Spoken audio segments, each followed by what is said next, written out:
Hi everyone and welcome. My name is Casey Fisher and today I'm going to walk you through how to use Zillow.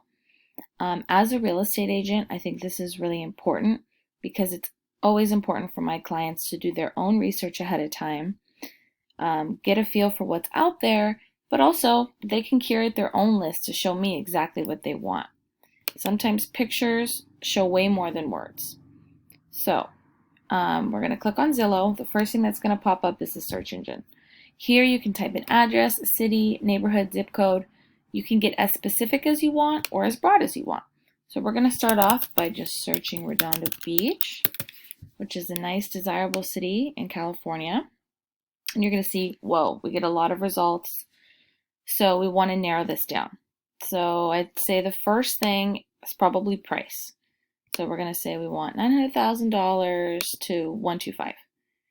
Takes us already down to 26. And then we'll go here to bed and baths. Say we want 3 bedrooms and at least 1.5 baths. Drops us down to 20.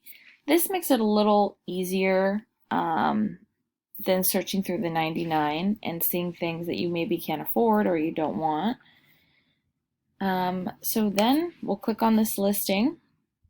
3 bed, 2 bath, 1,000 square feet. It's very expensive to live in California. And here it's going to show you facts, home value, price and tax history, of course, photos.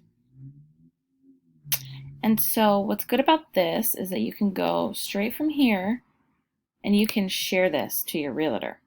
So anytime that you see a listing you want, just start sharing it. The other option is to click save. And now if you're logged into your Zillow account, it will curate a nice list that you can then turn over to your agent to help make the home buying process as easy as possible. So thanks for joining on my presentation on Zillow. And if you have any additional questions, you can find me on caseyfisherrealestate.com. Thanks, guys.